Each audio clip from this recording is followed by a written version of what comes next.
Welcome to my channel. स्वागत है दोस्तों हमारे यूट्यूब चैनल में। आज आप सभी को बताया जाएगा 12th क्लास की हिस्ट्री, जिसका पार्ट हम लोग फर्स्ट देखेंगे। फर्स्ट पार्ट का प्रश्न एवं उत्तर हम लोग देखेंगे। पुरातत्व से आप क्या समझते हैं?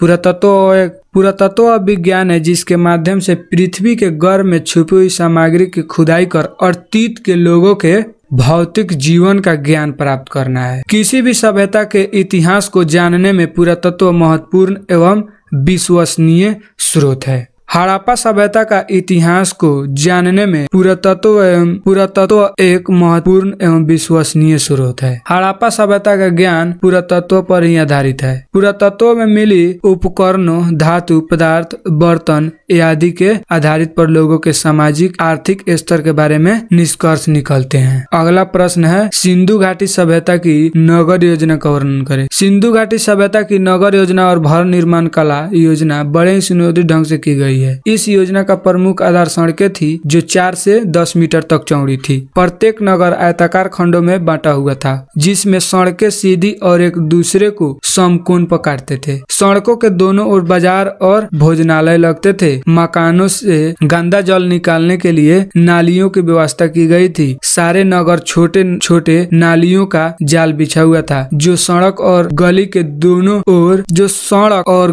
दोनों ओर पक्की ढकी हुई थी, जो बड़ी नालियों और नालों में जाकर मिलती थी, जिसमें नगर का सारा गंदा पानी बाहर निकलता था। उन लोगों को सफाई करने का बड़ा ध्यान रखते थे। हड़प्पाई लोग जो थे सफाई के बड़ा ध्यान रखते थे। कूड़ा नगर से बाहर गड्ढों में डाला जाता था। जो कूड़ा वगैरह था वो बाहर गड्ढों में डाला जाता था तथा मकान निश्चित सीमा तक ही बने हुए थे। इतिवृत्त क्या है? इतिवृत्त घटनाओं का एक विवरण है। उसमें सारा घटनाओं के बारे में दिया गया है। इतिवृत्त मुगल राज्य की संख्याओं के बारे में तथ्यात्मक सूचनाओं का खजाना था, यानी मुगल साम्राज्य थी उसकी विवरण इतिवृत्त में दिया गया है, जिन्हें दरबार से घनिष्ठ रूप से जुड़े व्यक्तियों द्वारा काफी परीक्षण से एकत्रित एवं वर्गीकृत किया गया था। आधुनिक इतिहासकारों में मूल पाठ का इस शैली को क्रॉनिकल्स या इतिवृत्त का नाम दिया गया है। जो बाद के इतिहासकार थे उसे क्रॉनिकल्स या इतिवृत्त का नाम दिया। हड़प्पा सभ्यता की सड़क व्यवस्था पर प्रकाश डाले। हड़प्पा सभ्यता की प्रमुख विशेषता उसकी सड़कें ही थी। यहाँ प्रमुख सड़कें 9.15 मीटर चौड़ी थी,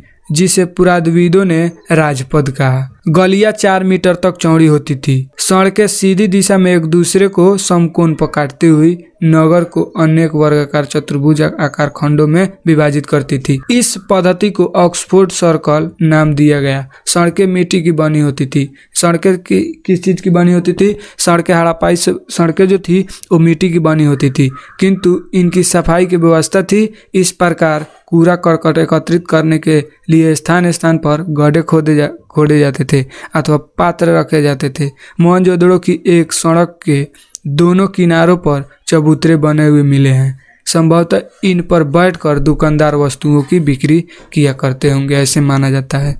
अगला प्रश्न है, सिंधु घाटी सभ्यता को हड़प्पा सभ्यता क्यों कहा जाता है? सिंधु घाटी सभ्यता को हड़प्पा सभ्यता इसलिए कहा जाता है क्योंकि इस सभ्यता की खोज 1921 ईस्वी में सर्वप्रथम हड़प्पा नामक स्थान से हुई थी। हड़प्पा संस्कृत का विस्तार पंजाब, सिंध, राजस्थान, गुजरात तथा बलूचिस्तान के हिस्सों और पश्चिमी उत्तर प्रदेश के सीमावर्ती भाग तक था। हड़प्पा सभ्यता एक शहरी सभ्यता थी। कैसे? हड़प्पा सभ्यता एक शहरी सभ्यता थी। इसके अंतर्गत अनेक नगरों के अवशेष मिले हैं, जिसमें हड़प्पा, मोहनजोदड़ो, लोथल आदि प्रमुख है। मोहनजोदड़ो हड़प्पा सभ्यता का सबसे अनूठा नियोजित शहरी केंद्र था। यह सबसे प्रसिद्ध पुरास्थल है। इसकी खोज हड़प्पा से बाद में हुई है। हड़प्पा लिपि की विशेषताएं बताएं।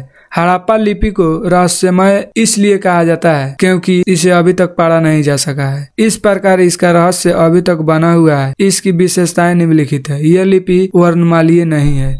यह ऐसा चिन्हों वाली थी जो किसी विशेष स्वर या व्यंजन को व्यक्त नहीं करती थी। लिपि के चिन्हों की संख्या 375 के 400 के बीच माना गया है। यह लिपि दाईं से बाईं ओर लिखी जाती थी, यानी हम लोग बाईं से दाईं की तरफ लिखते हैं, लेकिन हड़प्पाई जो लोग थे वो दाईं से बाईं की तरफ लिखते थे, यानी हम लोग इस यहाँ से स्टार्ट करेंगे, इस तरह जाएंगे। और हड़प्पाई लोग जो थे वो इस तरफ से लिखते थे। हड़प्पा की मोहरों के विषय में आप क्या जानते हैं? मोहरों से हड़प्पा संस्कृति के विभिन्न पहलुओं पर काफी जानकारी प्राप्त होती है। हड़प्पा संस्कृति से संबंधित लोगों के धर्म, पशु पक्षियों एवं पेड़ पौधों तथा लिपि की उपस्थिति से यह अनुमान लगाया गया है कि हड़प्पाई लोग पढ़े लिखे थे। इस लिपि के पढ़े जाने के बाद उनके संबंध में कोई जानकारी, महत्वपूर्ण जानकारी प्राप्त होगी। मोहनजोदड़ो के विशाल स्नानागार का वर्णन करें। सिंधु घाटी लोगों के अनेक प्रकार के भवनों का निर्माण किया। रहने के लिए मकानों अतिरिक्त उन्होंने अनेक प्रकार के सार्वजनिक भवनों का निर्माण किया। इन सार्वजनिक भवनों में से सबसे मुख्य मोहनजोदड़ो का विशाल स्नानागार था, जिसका बाहरी घेरा 180 गुना 180 फीट है। इस तालाब की आंतरिक लंबाई 39 फीट, चौड़ाई थी 23 फुट और गहराई 8 फुट थी। इसके चारों ओर काफी बरामदे बने हुए और इस तालाब का पास एक कुआं भी था, जिसका पानी इस तालाब को भरने के लिए प्रयोग में लाया जाता था। तालाब पर चढ़ने के लिए सीढ़ियां बनी हुई है। गंदे पानी को निकालने के लिए तालाब में अलग रास्ता था। अनुमान लगाया जाता है कि यह तालाब धार्मिक अवसरों पर नहाने के लिए बनाया गया था। इस तालाब की मजबूती का आधार है कि हजारों वर्षों से बिना नष्ट हुए लगभग वैसा की वैसा ही बचा हुआ है।